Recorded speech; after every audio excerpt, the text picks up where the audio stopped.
नीरू का बेटा फौज में बड़ी पोस्ट पर था। वो हमेशा तैनाती में बाहर रहता। घर में अकेली नीरू बोरियत महसूस करती थी। नीरू की सहेलियों ने उसे सलाह दी कि वो अपने बेटे की शादी करवा दे। बहू के आ जाने से सब ठीक हो जाएगा। बेटा अपार, तू तो फौज में रहता है, मुझे घर में अकेलापन काटने को दौड़ता है। तू एक काम कर बेटा, शादी कर ले, फिर बहू के साथ मैं घर में आराम से रहूंगी। क्या माँ, मैं जब तक मेजर नहीं बन जाता शादी नहीं करूंगा। तुम कहीं घूमने उमने जाया करो, लेकिन शादी की बात मत करो। इतना कहकर अपार वहां से चला जाता है, लेकिन जाते वक्त उसे माँ की भी चिंता रहती है। एक दिन दरवाजे की घंटी बजती है। नीरू दरवाजा खोलती है तो सामने एक सुंदर सी लड़की साड़ी पहनकर सर पर पल्लू रखकर खड़ी होती है। कौन हो तुम बेटा, और तुम्हें किसने भेजा है? मेरा नाम कंचन है और मैं आपके बेटे अपार की बीवी और आपकी बहू हूँ। तभी घर का फोन बजता है। नीरू फोन उठाती है तो अपार का फोन होता है। माँ, कंचन आ गई। वो आपकी बहू है माँ, और मैंने उससे शादी कर ली है। आप अकेली रहती है तो मैंने आपके लिए शादी कर ली माँ। अच्छा बेटा, बहू तो आ गई, बहुत सुंदर है।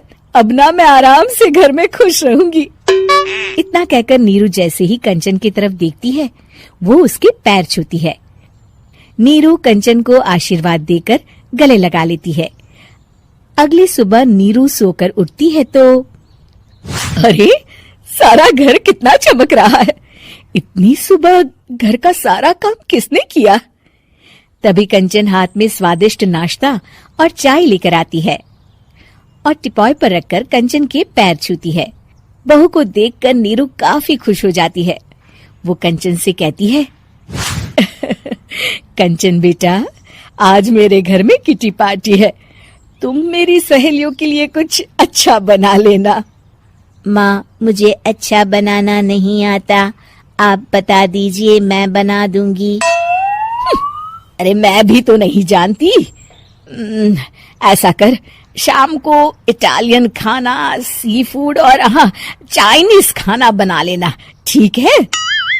कंचन नीरू की बात सुनकर खुश हो जाती है। हाँ माँ, मैं तो ये सब बना सकती हूँ, आप चिंता ना करें। शाम को नीरू की सहेलियां आती हैं, जहाँ कंचन अकेले बनाए स्वादिष्ट खाना बनाकर खिलाती है। वो सारी सफाई कर सबको खुश कर देती है। कंचन अंदर किचन में जाती है कि तभी नीरू की सहेली बोल पड़ती है। अरे नीरू, तेरी बहू तो बड़ी परफेक्ट है, तेरी हर बात मानती है और सारा काम भी अकेले करती है, तुझे शिकायत का मौका भी नहीं देती। लेकिन क्या फायदा, बेचारी नीरू का जीवन तो बहू के आने के बाद भी बोरिंग का बोरिंग ही रहा। क्यों, ऐसा क्यों बोल रही है? अब तो मेरे साथ मेरी बहू भी रहती है। हाँ, रहती तो है, लेकिन मैं ऐसी लड़कियों को बहुत अच्छे से जानती हूँ। ये सारे काम इसलिए करती है कि तुझे लड़ाई करने का कोई मौका ना मिले और तू फ्रस्ट्रेट हो जाए, समझी? नीरू भोली सूरत बनाकर कहती है, नहीं, मैं नहीं समझी। अरे, घर में सास बहू की लड़ाई ना हो तो घर भी भला घर लगता है क्या? मेरे घर में ही ले ले। सुबह से बहू के साथ लड़ाई में इतनी चहल पहल रहती है कि मन हमारा भी लगा रहता है और पड़ोसियों का भी। नीरू मन में सोचती है, बात तो सही है, अगर ये मेरी शिकायत के बिना ही हर काम कर देगी तो मैं क्या करूंगी? रात को नीरू सोने के लिए कमरे में जाती है, जहाँ कंचन उसके पैर दबाने लगती है। नीरू को अच्छा तो लगता है, लेकिन वो किसी भी तरह से उससे लड़ाई करना चाहती है। बहू, दर्द पैर में नहीं सर पर है और तू मेरे पैर दबा रही है। मैं सर दबा देती हूँ माँ जी। ये कहकर वो उसका सर दबाने लगती है। तू एक काम कर, मेरे लिए बादाम वाला दूध ले आ, जा। कंचन जाकर सास के लिए दूध ले आती है। अब नीरू उसे जो कहती कंचन झट से कर देती। बहू, जरा छत से जाले निकाल दे। जी माँ जी। कंचन 5 मिनट में ही पूरे घर के जाले साफ कर देती है। नीरू तो देखती की देखती ही रह जाती है। कमाल है, ये तो हर काम कर रही है। तरस गई मैं तो इससे लड़ाई करने को। इतना कह के नीरू चली जाती है।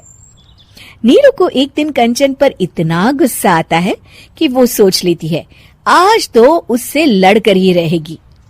मौका देखकर नीरू कंचन को पैर से लंगड़ी देकर गिरा देती है, जिसके बाद जो होता है नीरू को विश्वास ही नहीं होता। जमीन में 2 भागों पर गिरी कंचन के सारे पुर्जे बिखर जाते हैं। स्प्रिंग और उसके अंदर से रंग बिरंगी लाइट जलने लगती है। तभी घर की घंटी बजती है। नीरू डरकर दरवाजा खोलती है तो सामने अपार खड़ा होता है। क्या हुआ माँ, तुम इतना डर क्यों गई? कंचन ने कुछ किया क्या? कुछ कहा क्या उसने? मैं अभी बताता हूँ। तभी अपार की नजर कंचन पर पड़ती है।